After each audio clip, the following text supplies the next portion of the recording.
Hi నమస్తే, నేను మీ journalist రెహమాన్ని. YSR Congress party అధినేత వైఎస్ జగన్ అటు వ్యూహాన్ని ఇటు వ్యూహకర్తను రెండింటినీ మార్చేశారా? అందుకే ఈ మధ్యకాలంలో వైఎస్ జగన్ పర్యటన కాస్త డిఫరెంట్గా కనిపిస్తోంది. ఎక్కడికి వెళ్ళినా సరే జనం విపరీతంగా వస్తున్నారు. సో జనం వస్తున్నారంటే అది వైఎస్ జగన్కు జనంలో వైఎస్ జగన్ పట్ల ఉన్నటువంటి ఆదరణ. సో అదే టైంలో వైఎస్ జగన్ పర్యటన యొక్క విధానం కూడా మారిపోయింది, కాస్త డిఫరెంట్గా కనిపిస్తోంది. సో ఈ నేపథ్యంలోనే ఆయన వ్యూహాన్ని వ్యూహకర్తను మార్చేశారా అనే వాదన గట్టిగా పైకి వస్తుంది. ముఖ్యంగా వ్యూహం అయితే చాలా క్లియర్గా ఉంది. వైఎస్ జగన్ది 2029 ఎన్నికల్లో విజయం సాధించడమే తన అంతిమమైనటువంటి లక్ష్యం. సో ఈ లక్ష్యాన్ని సాధించుకునే దశగా వైఎస్ జగన్ తన విధి విధానాలని మార్చుకుంటూ పోతున్నారు. కొత్త స్ట్రాటజీలు అవలంబిస్తున్నారు. స్థానిక సంస్థల ఎన్నికల్ని నియోజకవర్గ స్థాయి నేతలకు ఒక టార్గెట్గా పెట్టారు. ఒక లిట్మస్ టెస్ట్ అని చెప్పవచ్చు. ఈ టెస్ట్లో పాస్ అయిన వాళ్ళకే టికెట్లని ఆయనకి చాలా ఖరాఖండిగా చెప్తున్నారు. అంతేకాకుండా ఆయన విధానం ఎలా మారింది అనేది కనుక మనం పరిశీలిస్తే ఇటీవల కాలంలో ప్రజల సమస్యలను ఎప్పటికప్పుడు అడ్రస్ చేయడంలో ఆయన ముందుంటున్నారు. ముఖ్యంగా ప్రజలకు సంబంధించినటువంటి రైతులకు సంబంధించినటువంటి సమస్యలని నేరుగా ఆయా ప్రాంతాలకు పర్యటించి క్షేత్రస్థాయిలో పర్యటించడం ద్వారా ఆ సమస్యలను అడ్రస్ చేసే పరిస్థితి కనిపిస్తోంది. సో రకరకాలుగా ఆక్వా రైతుల విషయం కావచ్చు, పొగాకు రైతుల విషయం కావచ్చు, మామిడి రైతుల విషయం కావచ్చు, అమరావతి రైతుల విషయం కావచ్చు, ఇటుక డిఎస్సి బాధితుల అంశం కావచ్చు. సో అంశం ఏమైనప్పటికీ సమస్య ఏదైనా సరే వైఎస్ జగన్ దాన్ని అడ్రస్ చేసినటువంటి తీరు మాత్రం ప్రజలలో ఒక చర్చనీయాంశంగా మారింది, ప్రజల్ని ఆకర్షింపజేస్తుంది. సో ఇదంతా ఎందుకు చెప్పాల్సి వస్తుందంటే వైఎస్ జగన్ తన వ్యూహాన్ని మార్చుకున్నారు, అటు వ్యూహకర్తని కూడా మార్చుకున్నారు. వాస్తవానికి 2019 ఎన్నికల వ్యూహకర్తగా ప్రశాంత్ కిషోర్ పనిచేశారు. ఆ తర్వాత 2024 ఎన్నికల్లో ఐపాక్ టీం పనిచేసింది. కానీ 2024లో ఐపాక్ టీం వైఫల్యాలపై చాలా పెద్ద ఎత్తున విమర్శలు కానీ ఆరోపణలు కానీ వచ్చాయి. సో ఈ నేపథ్యంలో అసలు ఎన్నికల వ్యూహకర్త అనేది పెట్టుకోకుండా 2029 ఎన్నికలకు వెళ్తారా, లేకపోతే ఎన్నికల వ్యూహకర్తను కొత్త వ్యక్తిని నియమించుకుంటారా అనే ఒక చర్చ నడిచింది. సో ఏదేమైనప్పటికీ ఇప్పుడు వైఎస్ జగన్ దృష్టిలో ఎన్నికల వ్యూహకర్తగా వైఎస్ జగన్ దాదాపుగా ఐపాక్ టీంలో గతంలో పనిచేసినటువంటి ప్రస్తుతం పొలిటికల్ కన్సల్టింగ్ డొమైన్ పిఎస్డి అనే సంస్థను పిసిడి అనే సంస్థను స్థాపించినటువంటి కపిల్ సాహును తన ఎన్నికల వ్యూహకర్తగా ఎంచుకున్నట్టు దాదాపుగా ఖరారైనటువంటి అంశంగా తెలుస్తోంది.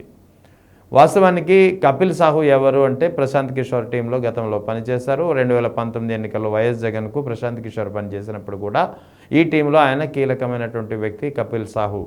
ఆ తర్వాత ఇటీవల తమిళనాడు టీవీకే పార్టీ విజయం అంటే తమిళనాడు ముఖ్యమంత్రిగా విజయం వెనుక పనిచేసింది కూడా కపిల్ సాహుకు సంబంధించినటువంటి టీం మాత్రమే. కపిల్ సాహు సంస్థ అయినటువంటి political consulting domain.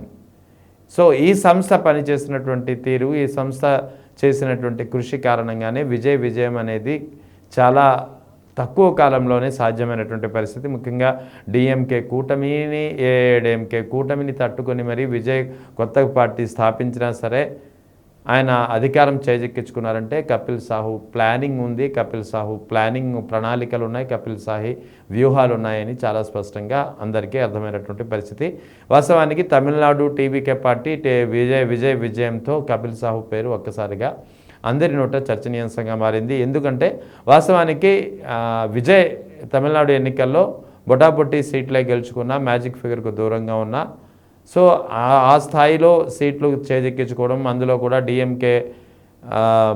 DMK మహామహుల్ని AIADMK మహామహుల్ని కూడా ఓడించడంలో విజయ్ పార్టీ అనుసరించినటువంటి విధానాల వెనుక కపిల్ సాహు ప్రణాళికలు, కపిల్ సాహు సోషల్ మీడియా ప్రచారం, campaigning, the style of campaigning ఆయన అనుసరించేది చాలా డిఫరెంట్గా కనిపించింది. సో అదే సమయంలో డిజిటల్ డేటా విశ్లేషించడంలోనూ, పొలిటికల్గా ప్రచార వ్యూహాలు రూపొందించడంలోనూ, లేకపోతే క్యాంపెయినింగ్ సంబంధించినటువంటి స్లోగన్స్ని డిజైన్ చేయడంలోనూ కపిల్ సాహుకు చాలా మంచి పేరు ఉందని చెప్పి ఈ తమిళనాడు ఎన్నికల ద్వారా చాలా క్లియర్గా అర్థమైంది. సో ఇదంతా వైఎస్ జగన్ గమనించే కపిల్ సాహును తన ఎన్నికల వ్యూహకర్తగా నియమించుకున్నట్టు, అందుకు కపిల్ సాహు కూడా ఓకే చెప్పినట్టు, గ్రీన్ సిగ్నల్ ఇచ్చినట్టు తెలుస్తోంది. అంతేకాకుండా వాస్తవానికి 2029 ఎన్నికలకి ఇంకా 3 ఏళ్ల సమయం ఉంది. ఇప్పటి నుంచే ఎన్నికల వ్యూహకర్త ఎందుకు అనే అనుమానం రావచ్చు. కానీ వాస్తవానికి కపిల్ సాహు నేరుగా రంగంలో దిగి అధికారికంగా ఆయన పేరు ప్రకటించి పని చేయడానికి పని ప్రారంభించడానికి ఇంకా సమయం ఉంది, కానీ ఇప్పటి నుంచి ఆయన రంగంలో దిగిపోయారు. వైఎస్ జగన్ పర్యటనలు ఈ మధ్య కాలంలో చూస్తున్నాం. వైఎస్ జగన్ చేపడుతున్నటువంటి పర్యటనలు కాస్త విభిన్నంగా ఉంటున్నాయి, కాస్త ప్రజల్ని ఆకర్షించే విధంగా ఉంటున్నాయి. జనం రావడం అనేది, జనంలో వైఎస్ జగన్కు ఉన్నటువంటి ఆదరణ కారణంగా జనం వస్తున్నప్పటికీ ఆ పర్యటనలు చేస్తున్నటువంటి విధానం కానీ, ఆ పర్యటనలు డిజైన్ చేస్తున్నటువంటి తీరు కానీ, ఇది అన్నిటి వెనుక కపిల్ సాహు వ్యూహం ఉంది. ఇప్పటికే కపిల్ సాహు తన పని ప్రారంభించేశారు అనేది చాలా క్లియర్గా అర్థమవుతుంది. అదే సమయంలో థర్డ్ పార్టీ ద్వారా వైఎస్ జగన్ నివేదికలు రప్పించుకుంటున్నారు నియోజకవర్గ స్థాయి నేతలకు సంబంధించినటువంటి వారి పనితీరుకు సంబంధించి. సో ఈ నేపథ్యంలో ఆ థర్డ్ పార్టీ అనేది ప్రస్తుతం కపిల్ సాహు ఇంకా నేరుగా రంగంలో దిగలేదు కాబట్టి కపిల్ సాహుకు సంబంధించినటువంటి వ్యక్తుల ద్వారానే ఈ థర్డ్ పార్టీ రిపోర్ట్స్ అనేది వైఎస్ జగన్ రప్పించుకుంటున్నారు.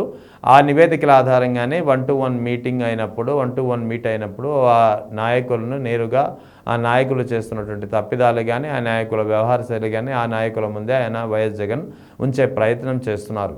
దీని గురించి ఇటీవలే మనం ఒక వీడియోలో తెలుసుకున్నాం. సో ఓవరాల్గా వైఎస్ జగన్ చాలా క్లియర్గా, చాలా స్ట్రాటజికల్గా 2029 ఎన్నికల్లో గెలుపే ధ్యేయంగా ముందుకు పోతున్నారు. ఇందుకు అనుగుణంగానే ఆయన తన వ్యూహాన్ని, అటు వ్యూహకర్తను రెండింటినీ మార్చేశారని చెప్పి చాలా స్పష్టంగా అర్థమవుతోంది.